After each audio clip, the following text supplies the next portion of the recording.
Hi friends, മഴ തുടങ്ങി നമ്മുടെ എല്ലാവരുടെയും പ്രശ്നമാണ് ചുമയും ജലദോഷവും പനിയും മൂക്കടപ്പും ഒക്കെ ഭയങ്കര ബുദ്ധിമുട്ടുള്ള കാര്യമാണ്. അപ്പോൾ അതൊരു മിഠായി കഴിച്ചാൽ മാറുമെന്ന് പറഞ്ഞാൽ നിങ്ങൾ വിശ്വസിക്കുമോ? അപ്പോൾ അങ്ങനെയുള്ളൊരു മിഠായി കൊണ്ടാണ് ഇന്ന് വന്നിട്ടുള്ളത്. കൂടാതെ കുറച്ച് നല്ല ടിപ്സുകളെല്ലാം ചേർത്ത് വെച്ചിട്ടുള്ള വീഡിയോ ആണ്. അപ്പോൾ ഇന്നത്തെ എൻ്റെ പുതിയൊരു വീഡിയോയിലേക്ക് നിങ്ങൾക്ക് എല്ലാവർക്കും സ്വാഗതം. ഇന്നത്തെ ഫസ്റ്റ് ടിപ്സ് നോക്കാം.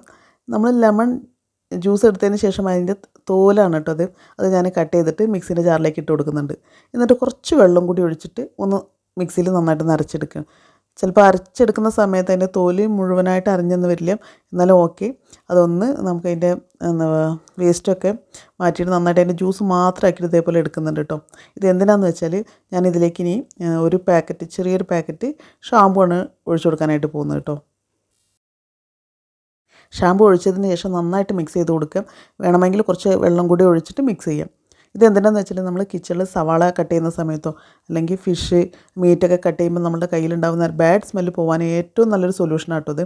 ഇത് കിച്ചണിൽ ഉണ്ടാക്കി വെച്ച് കഴിഞ്ഞാൽ നിങ്ങൾക്ക് എപ്പോൾ വേണമെങ്കിലും പെട്ടെന്ന് എടുത്ത് ഉപയോഗിക്കാനായിട്ട് പറ്റും കേട്ടോ. ഇനി നമുക്ക് അടുത്ത ടിപ്സ് എന്താ നോക്കാം. 2 പ്ലാസ്റ്റിക് ബോട്ടിലിൻ്റെ ക്യാപ്പ് എടുത്ത് വെച്ചിട്ടുണ്ട് കേട്ടോ. എന്നിട്ട് ഞാൻ അതുപോലെ കത്തി വെച്ചിട്ട് കട്ട് ചെയ്ത് കൊടുക്കുന്നുണ്ട്. ആ കട്ട് ചെയ്ത് കഴിഞ്ഞാൽ നമ്മുടെ സെൽഫോണിന് കറക്റ്റായിരിക്കണം, ടൈറ്റായി നിൽക്കുന്ന രീതിയിലായിരിക്കണം അത് ഉണ്ടാവേണ്ടത് കേട്ടോ. അപ്പോൾ നമ്മൾ അത് അഡ്ജസ്റ്റ് ചെയ്ത് നമുക്ക് സെൽഫോണിനനുസരിച്ച് മാറ്റുകയൊക്കെ ചെയ്യാം. ഇതുപോലെ വെച്ച് കഴിഞ്ഞാൽ നിങ്ങളുടെ സെൽഫോണ് താഴത്ത് വീഴുകയും വീഡിയോസ് കാണുന്ന സമയത്തോ യൂസ് ചെയ്യുമ്പോഴൊന്നും താഴത്ത് വീണ് ക്യാമറ ഡാമേജ് ആവാതെ സൂക്ഷിക്കും കേട്ടോ. അപ്പോൾ ഇതുപോലെ ഒന്ന് ട്രൈ ചെയ്ത് നോക്കാം. നിങ്ങൾക്ക് ഇഷ്ടമായിട്ടുണ്ടെങ്കിൽ എന്തായാലും കമൻറ്റിൽ പറയാം. നെക്സ്റ്റ് ടിപ്പ്, ഞാനൊരു ആവശ്യമില്ലാത്ത പ്ലാസ്റ്റിക്കിൻ്റെ ഗ്ലാസ്സാണ് ഇട്ട് എടുത്ത് വെച്ചിരിക്കുന്നത്. നിങ്ങളുടെ കയ്യിൽ ആവശ്യമില്ലാത്ത ഏത് പാത്രമാണെങ്കിലും യൂസ് ചെയ്യാം. ഞാൻ അതിലേക്ക് കുറച്ച് ഇതേപോലെ കോട്ടൺ വെച്ച് കൊടുക്കുന്നുണ്ട് കേട്ടോ. ഈ കോട്ടൺ വെച്ച് കഴിഞ്ഞാൽ ഇനി നമ്മൾ ഡ്രസ്സിലെല്ലാം ഫ്രഷ്നെസ്സിന് വേണ്ടി യൂസ് ചെയ്യുന്ന ലിക്വിഡ് എടുക്കാം.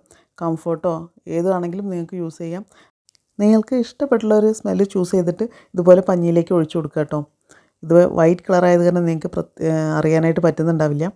അപ്പോൾ നല്ല ഇത് നമ്മൾ എവിടെയാണോ വെക്കുന്നത്, ഒരു റൂമിനകത്ത് വെച്ച് കഴിഞ്ഞാൽ ആ റൂം മുഴുവനായിട്ട് ഈ ഒരു നല്ലൊരു സ്മെല്ല് നിറഞ്ഞു നിൽക്കും. ഒന്ന് ചെയ്ത് നോക്കിയിട്ട് അഭിപ്രായം പറയൂ കേട്ടോ.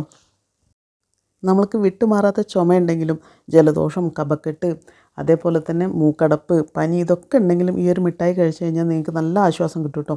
അപ്പോൾ കുട്ടികൾക്കും മുതിർന്നവർക്കും ഒരുപോലെ ഉപയോഗിക്കാവുന്ന, കുട്ടികളൊക്കെ വീണ്ടും വീണ്ടും ചോദിച്ച് വാങ്ങി കഴിക്കുന്ന ഒരു മിഠായിയാണ് കേട്ടോ. നമുക്കൊരു ബർഫി എന്നും കൂടി ഇതിന് പറയാം. അപ്പോൾ അതെങ്ങനെ ചെയ്യുന്നതെന്ന് നോക്കാം. ഞാൻ കുറച്ച് പനിക്കൂർക്ക എടുത്ത് വെച്ചിട്ടുണ്ട്. അതേപോലെ തന്നെ കുറച്ച് തുളസി ഇല എടുത്ത് വെച്ചിട്ടുണ്ട്. പിന്നെ കുറച്ച് ഇഞ്ചി. അപ്പോൾ ഇത് 2 പീസ് ഇഞ്ചി ഞാൻ ആദ്യം എടുത്ത് വെച്ചിട്ടുണ്ട്. പക്ഷേ ഇതിലത്തെ ഒന്നും മതിയാവും കേട്ടോ. നമുക്ക് കുറച്ചൊരു ക്വാണ്ടിറ്റി ഉണ്ടാക്കുന്നുള്ളൂ. അപ്പോൾ അതിനനുസരിച്ച് നമുക്ക്, പക്ഷേ ഇതിൻ്റെ ഈ തുളസി ഇലേൻ്റെയും പനിക്കൂർക്ക ഇലയൊക്കെ എത്ര ഉണ്ടെങ്കിലും നിങ്ങൾക്ക് ഉപയോഗിക്കാം കേട്ടോ. അതൊക്കെ എത്രയും നമ്മളുടെ ശരീരത്തിന് നല്ലതാണ്.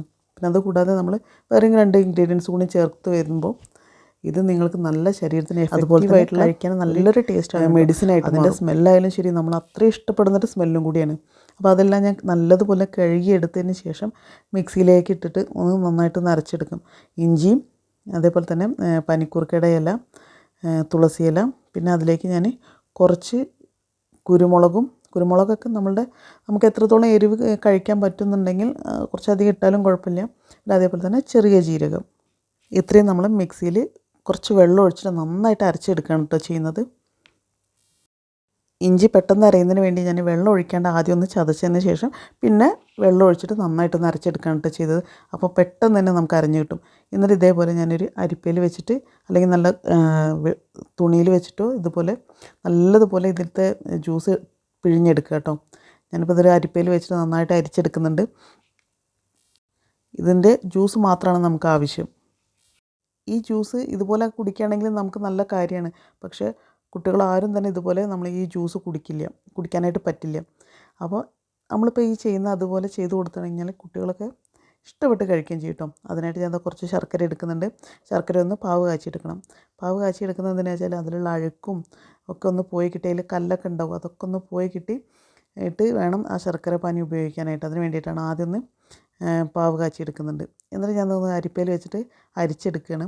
അപ്പോൾ അതിലുള്ള മൊത്തം അഴുക്കും അതിലുള്ള കല്ലും ഒക്കെ നമുക്ക് അരിച്ച് കിട്ടിയിട്ടുണ്ട്. അപ്പോൾ അത് ക്ലീൻ ആയിട്ടുള്ളൊരു ശർക്കര പാവാണ് കേട്ടോ അത്. ശർക്കര പാനി റെഡിയായി. അതേപോലെ തന്നെ നമ്മളുടെ ജ്യൂസും റെഡിയായിട്ട്. പിന്നെ അതുകൂടാതെ ഞാൻ നല്ലൊരു ടേസ്റ്റ് വരാനും നമുക്ക് കഴിക്കാനായിട്ട് ഇഷ്ടം തോന്നുന്ന തരത്തിലാവുന്നതിന് വേണ്ടിയിട്ട് ഞാൻ കുറച്ച് തേങ്ങ ചിരകി എടുത്തിട്ടുണ്ട് കേട്ടോ. അപ്പോൾ അതേപോലെ പാനിലേക്ക് ഞാൻ ആ ശർക്കര പാനിയെല്ലാം ഒഴിച്ചു. എന്നിട്ട് നമ്മൾ നേരത്തെ ഉണ്ടാക്കി വെച്ചിട്ടുള്ള ആ ജ്യൂസും കൂടി ഒഴിച്ചിട്ട് നന്നായിട്ട് മിക്സ് ചെയ്ത് കൊടുക്കുന്നുണ്ട് കേട്ടോ. അപ്പോൾ ജ്യൂസിൻ്റെയും ശർക്കരൻ്റെയും മിക്സ് ചെയ്യുന്ന സമയത്ത് തന്നെ അതിൻ്റെ കളറേ ഒന്ന് ചേഞ്ച് ആയിട്ടുണ്ട്. ഇത് എന്നിട്ട് നമുക്ക് നന്നായിട്ടൊന്ന് സ്റ്റവിൽ വെച്ചിട്ട് തിളപ്പിച്ചെടുക്കണം. നമ്മൾ ശർക്കര പാവൊക്കെ ഒന്ന് കുറുകി വരണമല്ലോ, അതിന് വേണ്ടിയിട്ട് നമുക്ക് നന്നായിട്ടൊന്ന് തിളപ്പിച്ചെടുക്കാം. ഇത് തിളച്ച് വരുന്ന സമയത്ത് തന്നെ അതിൻ്റെ സ്മെല്ല് നല്ലതുപോലെ നമുക്ക് ഫീൽ ചെയ്യാനായിട്ട് പറ്റുന്നുണ്ട് കേട്ടോ. പിന്നെ നമ്മൾ ഒഴിച്ചുള്ള ജ്യൂസും ശർക്കരയും കൂടി നല്ലതുപോലെ തിളയ്ക്കുമ്പോൾ നല്ല ഒന്ന് മിക്സായി വരികയും ചെയ്യും. ശർക്കരയിലേക്ക് നമ്മുടെ ഈ ഒഴിച്ചുള്ള ജ്യൂസെല്ലാം അതിൻ്റെ ഫ്ലേവർ അതിലേക്ക് വരികയും ചെയ്യും. ശർക്കര ആകുമ്പോൾ നമുക്ക് കുട്ടികൾക്ക് കഴിക്കാനായിട്ടൊന്നൊരു ബുദ്ധിമുട്ട് ഇങ്ങനെ ലൈറ്റായിട്ട് തിക്കായി വരാൻ തുടങ്ങിയിട്ടുള്ളതാണ്. നല്ലൊരു മണം വന്നിട്ടുണ്ട് കേട്ടോ. അപ്പോൾ നല്ലൊരു മണമാണ്. അപ്പോൾ ഏതാനും നല്ലതുപോലെ തിക്കായിട്ടുണ്ട്. ഇതിപ്പോൾ നമ്മൾ കൈ വിരലുകൊണ്ട് തൊട്ട് കഴിഞ്ഞാൽ നൂലായിട്ട് വരണം. അപ്പോൾ കണ്ടോ, നമ്മളിങ്ങനെ എടുത്ത് പൊന്തിക്കുന്ന സമയത്ത് ഒരു നൂലായിട്ടാണ് ഇത് ശർക്കരപ്പാവ് വീഴുന്നത്. ആ ഒരു സ്റ്റേജ് ആവുന്ന സമയത്താണ് കേട്ടോ. അങ്ങനെ ഒന്നും കൂടി ആവണം. ഇപ്പോൾ തന്നെ ഒന്ന് ആയി തുടങ്ങിയിട്ടുണ്ട്. ഒന്നും കൂടി ഒരു തിക്കായി കഴിഞ്ഞാൽ നമുക്ക് നേരത്തെ ചിരകി വെച്ചിട്ടുള്ള തേങ്ങ കൂടി ചേർത്ത് കൊടുക്കാം കേട്ടോ. തേങ്ങ ചേർത്ത് കഴിഞ്ഞിട്ട് നന്നായിട്ട് മിക്സ് ചെയ്ത് കൊടുക്കാം. അപ്പം നമ്മൾ ഇതുവരെ ഒരു തിക്കായിട്ടുള്ളൊരു ശർക്കര പാവ ഉണ്ടായിരുന്നത്. അപ്പോൾ ഈ തേങ്ങ ചേർത്തുന്നതോടുകൂടി ഒന്നും കൂടി ഒരു അഴഞ്ഞൊരു പരുവത്തിലായിട്ടുണ്ടാവും കേട്ടോ. നമ്മൾ തേങ്ങയിലുള്ള തേങ്ങാപ്പാലൊക്കെ ഉള്ളത് കാരണം ഒന്നുകൂടി ലൂസായിട്ടുണ്ടാവും. അപ്പോൾ നമുക്ക് കുറച്ച് സമയം കൂടി ഒരു 1 മിനിറ്റ് നമുക്കൊന്നും കൂടി ഇതേപോലെ ഒന്ന് മിക്സ് ചെയ്ത് കൊടുക്കാം. എന്നിട്ട് ഇതേപോലെ ഞാനൊരു പ്ലേറ്റിലേക്ക് കുറച്ച് നെയ്യ് തടവിയിട്ട് അതിലേക്ക് ഇട്ട് കൊടുക്കണം കേട്ടോ. നെയ്യോ വെളിച്ചെണ്ണയോ മിക്സ് ചെയ്ത ഒരു പ്ലേറ്റിലേക്ക് ഇങ്ങനെ വെച്ച് കൊടുത്തതിന് ശേഷം ഒന്ന് ചൂടാറിയതിന് ശേഷം, അത്യാവശ്യം നല്ല ചൂടുണ്ടാവും ശർക്കര, അപ്പോൾ തന്നെ തൊടാൻ പാടില്ല, നല്ല ചൂടായിരിക്കും, പൊള്ളും. അപ്പോൾ നമുക്കൊന്ന് ചൂടാറിയതിന് ശേഷം നമുക്ക് ഇഷ്ടമുള്ള ഷേപ്പിനനുസരിച്ച് ഇത് മാറ്റി കൊടുക്കാം കേട്ടോ. നിങ്ങൾ കുട്ടികൾക്ക് മരുന്ന് കൊടുത്ത് ബുദ്ധിമുട്ടുന്നവരാണെന്നെങ്കിൽ എന്തായാലും ഇതൊന്ന് ട്രൈ ചെയ്ത് നോക്കണം കേട്ടോ. എൻ്റെ മോന് രാത്രിയിൽ നല്ല ചുമ ഉണ്ടായിരുന്നു. ഇത് കഴിച്ചതിന് ശേഷം ആ ചുമയെ നിന്ന് പോയി. ഇത് ഉണ്ടാക്കി വെച്ചിട്ട് ദിവസം കഴിക്കുകയാണെന്നുണ്ടെങ്കിൽ ചുമയും ജലദോഷവും പനിയൊന്നും വരില്ല കേട്ടോ.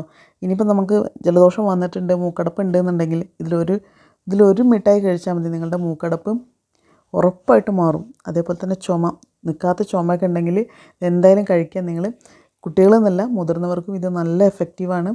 എന്തായാലും ഒന്ന് ട്രൈ ചെയ്ത് നോക്കണം. അതുകൂടാതെ നിങ്ങൾക്ക് ഈ വീഡിയോ ഇഷ്ടപ്പെടുകയാണ്, അതായത് നിങ്ങൾക്ക് യൂസ്ഫുള്ളാണ് തോന്നുകയാണെന്നുണ്ടെങ്കിൽ എന്തായാലും നിങ്ങളുടെ ഫ്രണ്ട്സ് ആൻഡ് ഫാമിലിക്ക് കൂടി ഷെയർ ചെയ്ത് കൊടുക്കുക. സബ്സ്ക്രൈബ് ചെയ്യാത്ത കൂട്ടുകാരുണ്ടെങ്കിൽ സബ്സ്ക്രൈബ് ചെയ്ത് സപ്പോർട്ട് ചെയ്യുക. അപ്പം മറ്റൊരു നല്ലൊരു വീഡിയോ ആയിട്ട് നമുക്ക് വീണ്ടും കാണാം കേട്ടോ.